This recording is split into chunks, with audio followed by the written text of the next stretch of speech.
तो स्वागत है यार तुम सबके नए वीडियो में। तो इस वीडियो में हम लोग देखेंगे आईडीएफसी बैंक और कैनरा बैंक का एनालिसिस, जो कि 4 आवर टाइम फ्रेम पे मेनली होगा और थोड़ा वीकली में भी मैं देखो लूँगा। और वीडियो के लास्ट तक बने रहना, हम लोग निफ्टी 50 का भी एनालिसिस करते हैं। और उसके पहले हम लोग एक नया फीचर आया है जो तुम लोग देख ही लिए होगे धन में, OI प्रोफाइल का। ठीक है, तो सिंपली तुम लोग को क्या करना है ना, ये OI प्रोफाइल पर क्लिक करोगे तो सिंपली तुम लोग इस OI प्रोफाइल वाले पेज पे आ जाओगे, जो कि पहले सेंसेबल में था, अब इस पे आ गया। तो देख सकते हो यहाँ कॉल OI पुट OI, तो तुम लोग रियल टाइम में ही देख सकते हो डेटा। ऊपर से OI प्रोफाइल का सेटिंग भी है, तो देखो OI change, expiry, OI colour और वगैरह वगैरह। तो चलो हम लोग पहले अपना एनालिसिस वीडियो देख लेते हैं। तो अगर तुम 4 आवर टाइम फ्रेम पे देखोगे ना, पहले इसको एकदम छोटा कर लो, ठीक है। तो बेसिकली तुम्हें क्या दिख रहा है, ये मैं पूरा चार्ट क्लियर कर देता हूँ। देखो ये बेसिकली तुम्हें दिख रहा होगा ना, ये जो फॉल आ रहा है, ये टॉप से जो फॉल है ना, एक काइंड ऑफ चैनल का ही फॉल है ये। देखो अगर तुम ऐसा कुछ करते हो ना, तो ये काइंड ऑफ एक चैनल में फॉल कर रहा है, जिसे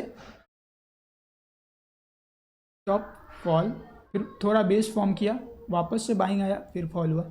और ये जो अगर हम लोग रियल देखो, जो भी एनालिसिस हो रहा है रियल टाइम हो रहा है, ठीक है। तो ये काइंड ऑफ 18% का था यहाँ से, फिर दोबारा जो हाई लगाया वहाँ से लो 13%। मतलब इसका लो है ना बार बार कम होते जाए। देखो ये भी लो कम हुआ, मतलब क्या हो रहा है, यहाँ पे लो शिफ्ट हो रहा है ऊपर की तरफ, पर यहाँ पे लो वापस से नीचे की तरफ शिफ्ट हुआ। अपने इस पैटर्न को देखो, इसका लो पहला ये था, ठीक है, ये लो था।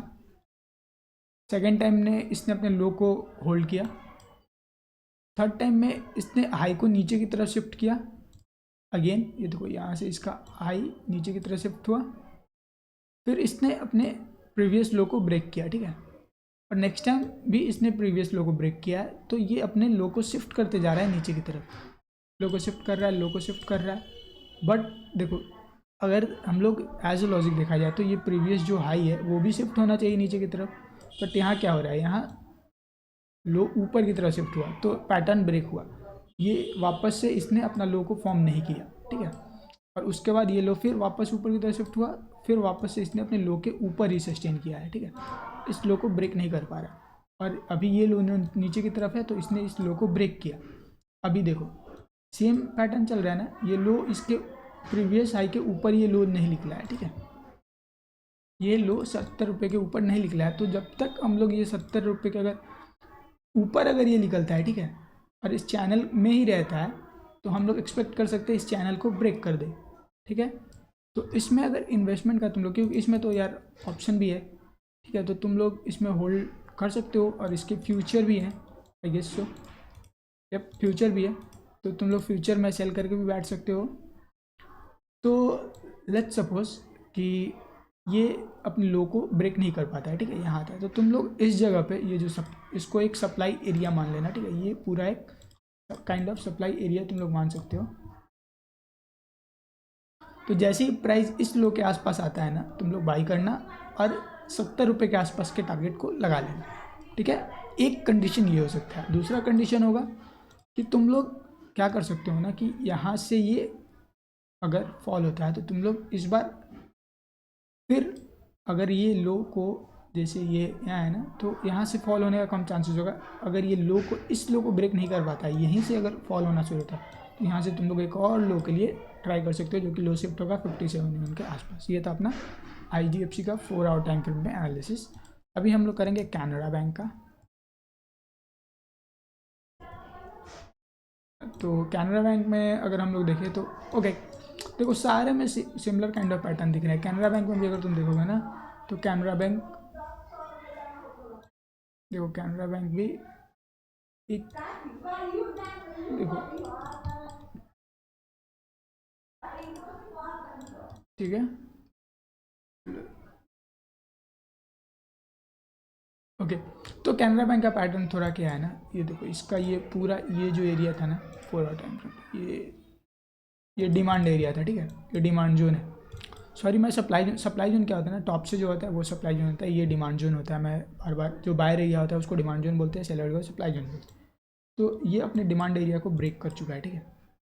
इसने डिमांड एरिया को ब्रेक किया, नया बेस फॉर्म किया और उसके बाद यहाँ एक स्विंग था, देखो ये स्विंग था, तो ये अपने स्विंग के पास अभी ट्रेड कर रहा है। तो अभी इसका प्राइस है 100 रुपये और ये एक राउंड लेवल भी है 100 रुपये जैसा हम लोग देख रहे हैं। तो अगर वापस से ये इस स्विंग को ब्रेक करता है, 102 के ऊपर क्लोज देता है, अच्छा डेली टाइम फ्रेम पे या 4 आवर टाइम फ्रेम पे क्लोजिंग मिलता है, तो तुम लोग बाई का प्लान करना। नहीं तो इस स्विंग के एसएल के साथ ये एसएल इधर काइंड ऑफ मैं तुम्हें दिखा दूँ, काइंड ऑफ तुम लोग ऐसा कुछ प्लान कर सकते हो, ठीक है। ये थोड़ा बहुत ऐसे दे सकते हो तुम लोग 2 रुपये का, क्योंकि 100 रुपये 2 रुपये का एसएल दोगे तो 2 रुपये 5 रुपये, और वापस से इस जगह तक के लिए या इस सप्लाई एरिया तक के लिए प्लान कर सकते हो, ठीक है। इस सप्लाई एरिया तक का प्लान कर सकते हो जो कि है 94 रुपीज़ काइंड ऑफ, ऐसा कुछ ट्रेड तुम्हारा दिखेगा। और सिंपल है, अगर इस बेस से फिर बाइंग आता है, इस बेस से बाइंग आता है तो बाई करना, और काइंड ऑफ तुम लोग एकदम छोटे एसएल के साथ, ठीक है। एक पहला टारगेट तो यहाँ होगा, दूसरा टारगेट यहाँ होगा, ठीक है। ये सब मैं लाइक स्विंग ट्रेड टाइप का बता रहा हूँ कि हाँ तुम लोग ट्रेड किए और कुछ हफ्ते होल्ड किए, और ये सब एजुकेशन पर्पज से मैं तुम लोग को बता रहा हूँ कैसे होता है। जैसे यहाँ देखो, ये बार बार यहाँ से क्या हो रहा है ना, सेलर आ रहा है, देखो इस जगह से आया सेलिंग, आया सेलिंग हुआ, आया, फिर ये यहाँ पे एक बेस फॉर्मेशन किया, फिर यहाँ से कैंडल दिख रहा है फॉर्म कर रहा है। अगर ये कैंडल इधर ही रुक के अगर इसको ब्रेक करते हैं ना, तो तुम लोग आराम से बाइंग कर सकते हो यहाँ पे, ठीक है, मस्त इधर।